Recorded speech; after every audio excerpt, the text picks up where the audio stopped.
Bakit yung pumatay ng 25 tao, 1.3? Bakit ito po walang pinatay? 10 milyon. 10 milyon, pribado pa. So, this is so wrong on so many levels. Hindi ko nga alam kung ba't nagagalit si Pangulong Marcos. Magpakita siya. I question his motive. Let me question his motive. Oo, hindi naman siya inaano. Bakit masyadong personal sa kanya? Okay, with the kind permission of everyone, himayin natin yung statement niya. Sabi niya, tungkol doon sa pag-donate ng isang pribadong tao ng reward money. Bakit hindi? Bakit hindi? Bakit hindi?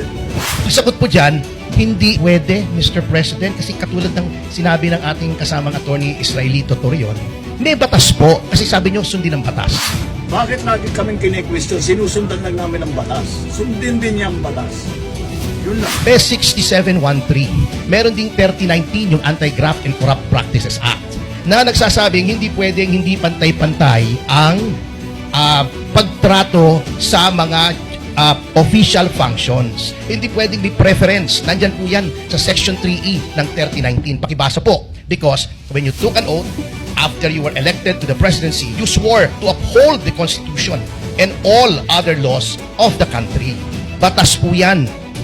Ngayon po, hindi naman po kami nagsasabing wag magbigay ng bounty. Practice po talaga yan. Nagtatanong po kami, sino po ba yan? Kasi ayaw i-disclose. Sa mga nagbabatikos tungkol sa reward, uulitin ko lang. Ito ay galing sa mga pribadong tao. Hindi ho binibigay sa akin ito. Sila mismo ang magbibigay doon sa tao in format. Hindi dumaan at malinaw po yan. Inanunsyo natin yan. Entitled po. The public has a right to know kasi nasa saligang batas po natin, the right of the people to information on matters of public concern shall be recognized. That includes access to information on all decisions and transactions of government. Decision. Bakit nagdesisyon ang Secretary of the Interior at sanctioned nyo pa, konsentido nyo pa na tumanggap ng pribadong pera? They want to help us bring a fugitive to justice. Now, if there are private citizens who want to assist the government in that effort to bring him to justice, I do not see what is any. Hindi po ba merong intelligence fund ang gobyerno para magbigay ng pabuya? Nasaan? Anong nangyari doon sa intelligence fund? Alam nyo, Mr. President, there is also such a concept as equal protection. Noon pong Mayo, nagpartihan ng yung mga tipsters ng information money, 11 po sa kanila, nagparti lamang 1.9 million. That's an average of less than 200,000 per person. Huwag nating sabihin na minor crimes yun kasi ang mga tipsters po nagbigay din ng information on rape, murder, mga heinous crimes din. Noon pong a few months back, nagbigay ng pabuya. Meron pong isang MILF commander, ang pangalan, si Commander Wahab Gara. Siya po at ang kanyang mga followers ay lumusob sa 2 baryo sa Mindanao. 25 tao ang namatay, including 1 soldier and 1 policeman who responded to the attack.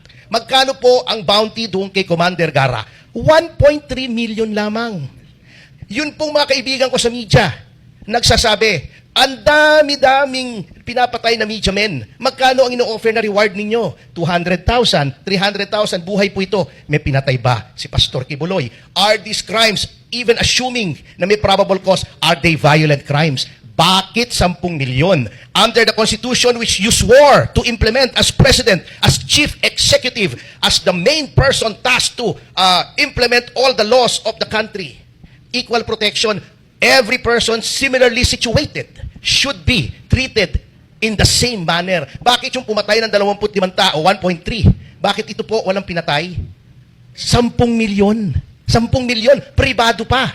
So, this is so wrong on so many levels. Mr. President, if you do not see something wrong with what has been done, then there is something wrong with you. Ngayon lang ako nakakita ng Pangulo na siya ang tagapagsalita ng kanyang kalihim baliktad, ano?